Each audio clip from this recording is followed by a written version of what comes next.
A paz do Senhor. Eu tô lendo Gênesis 30, quando Jacó e Labão fazem um trato, né? Então, Jacó quer ir embora e Labão fala, não, fique comigo, pois por meio de adivinhações fiquei sabendo que o Senhor Deus está me abençoando por causa de você. Eu tô lendo na linguagem de hoje, né? Então, daí Jacó fala assim, antes de eu chegar, o Senhor tinha pouco, mas depois que eu cheguei, tudo aumentou muito. Então, Jacó está dizendo que Labão está sendo abençoado por causa dele, né? Por causa de Jacó. Tipo assim, não está dando a glória a Deus, está achando que é por causa do esforço dele que o outro está sendo abençoado, né? E daí, Jacó fala que não quer salário, que ele quer os carneirinhos pretos, os cabritos malhados e com manchas. Daí Labão concorda com isso. Só que o que ele faz?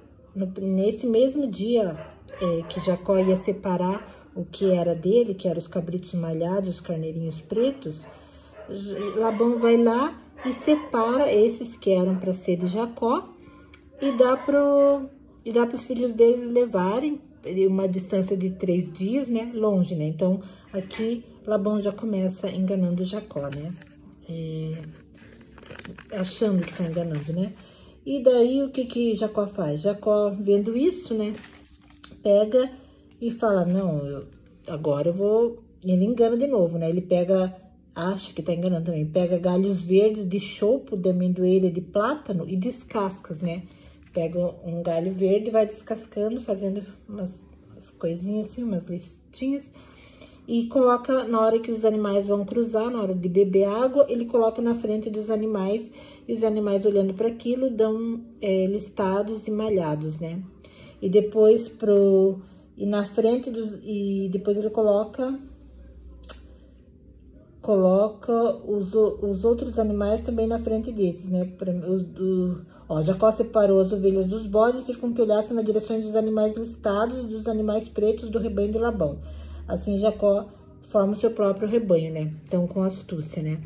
Só que ele tá achando que é por causa da astúcia dele, da esperteza dele, que ele tá conseguindo prosperar, né? Só que daí, mais à frente, em Gênesis 31, no versículo 11 ao 12, fala assim, o anjo de Deus me chamou pelo nome e respondi, aqui estou.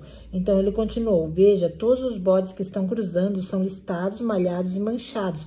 Eu estou fazendo com que isso aconteça, porque tenho visto o que Labão está fazendo com você. Então aqui, quando ele já luta com o anjo de Deus, né? Então aqui luta com o anjo, né? Não, acho que aqui ainda não é luta com o anjo. Mas ele fica sabendo, então, que é Deus quem tá fazendo isso, que tá fazendo ele prosperar. Que ele não tá prosperando pela esperteza dele. Ele tá prosperando porque Deus tá fazendo ele prosperar, né? Então, o que eu entendo com isso, né? Que apesar da nossa infidelidade, de não permanecermos fiel, né? Porque Jacó aqui não era um homem ainda... Não tinha uma mudança de vida, ele ainda continuava enganando, ele não era fiel a Deus. Mas apesar da sua infidelidade, Deus continua fiel, né? Então, Deus ele não muda, né? Apesar das nossas fraquezas, ele cumpre a promessa. Ele tem uma promessa na tua vida, ele tem uma promessa, ele vai cumprir o que ele prometeu, apesar da sua infidelidade, porque ele não depende de nós, ele zela pela sua palavra para cumprir. Então, ele depende do que ele falou, do que ele prometeu. Ele prometeu que ele vai fazer, ele vai fazer. Independente se nós não vamos fazer a nossa parte, né? E daí, a gente fica vendo, né, como Deus é maravilhoso, né? E a gente é infiel, e apesar disso, Deus zela pela palavra dele para cumprir. Não querendo dizer que nos tirando... Como é que eu posso falar? Não tirando a nossa responsabilidade de fazer a nossa parte, né? Que nós também temos que fazer a nossa parte, né? Nós temos que ser fiéis, né? Tanto é que depois ali a luta com o anjo e Deus muda o nome, né? De Jacó para Israel. E Jacó muda de nome e muda o modo de andar, muda o modo de agir, para de ser enganador, né? Então, há toda uma mudança de vida, né? Porque se Jacó não mudasse, né? Ele podia prosperar, mas não ia ter Deus, né? Não ia ter as promessas na vida dele, né? Então, eu aprendo com isso que apesar de, às vezes, a gente tá infiel em algumas coisas, fraco em algumas coisas, né? Às vezes a gente não santifica totalmente, erra em alguma coisinha ali. Apesar de tudo, Deus continua fiel.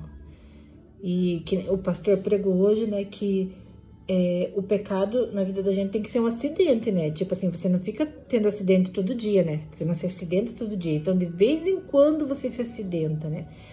Ou nunca você se acidenta. Então, a gente tem que viver assim, tentando pecar o menos possível. Se eu mentia, eu vou não mentir, eu vou falar a verdade. Se eu roubava, eu não vou mais roubar, entendeu? Mas esse negócio da mentira, que é uma coisa, né?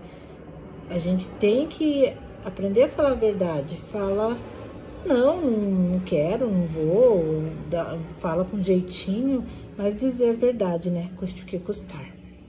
Doa que doer. E tentar se santificar, né? E tudo tem um preço, né?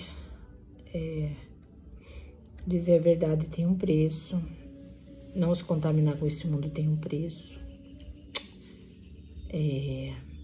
Muitos não nos vão ver com bons olhos, né? Quando a gente tenta fazer o que é certo e a gente não tá indo pelo caminho dos maus, os maus vão falar, ué, por que ela não tá indo no caminho nosso, né? Ela tá se achando melhor do que nós? E não, a gente não é melhor do que ninguém, a gente só quer fazer o que é certo, a gente quer ir pro reino dos céus, a gente quer voltar pra nossa terra, né? Porque o nosso reino não é aqui. Nós somos forasteiros e peregrinos. O nosso lar não é aqui. Então, vamos tentar ser fiel, tentar ser santo. Porque se Deus falou, sede santos porque eu sou santo, é porque é possível. Senão Deus não falaria, porque Deus não mente. Então, é possível ser santo. Basta a gente ter força de vontade e de querer, né? Que nem uma vez eu vi assim, ó. Às vezes a gente tá brigando com o filho, né? E daí sabe que vai chegar alguém importante, ou aperta a campainha da porta, a gente vai atender, é alguém importante. Na hora a gente muda, a gente para de brigar e fica uma outra pessoa, né? Então, se a gente pode mudar assim, a gente pode viver assim para sempre, né? Viver sempre fazendo a coisa certa, sempre fazendo a coisa direita. E eu vi uma vez também que o Espírito Santo é como uma pomba que tivesse no nosso ombro, um pássaro que tivesse no nosso ombro. E se você vai andar com o passarinho no ombro, você faz tudo para não assustar o passarinho, né? Vai fazer alguma coisa, você faz tudo com cuidado, sempre com cuidado, porque você não quer afastar o passarinho do teu ombro, entendeu? Então, assim, o Espírito Santo, você tem que fazer tudo com cuidado, viver a vida para sempre com cuidado, sempre tentando não errar, tentando não afugentar o Espírito Santo que tá com você. E não é fácil? Não é fácil. Mas não é impossível, porque senão Deus não colocaria na sua palavra, sede santos, porque eu sou santo.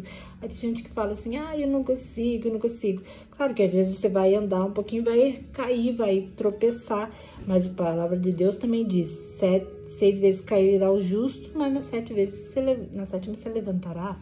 E o cair é do homem, o levantar é de Deus.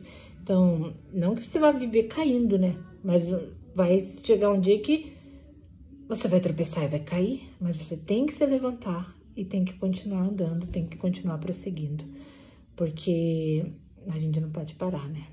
Que a gente tem que ser o exemplo, né? A luz, o sal. Então, é isso aí. Vamos permanecer fiel, porque Deus não muda.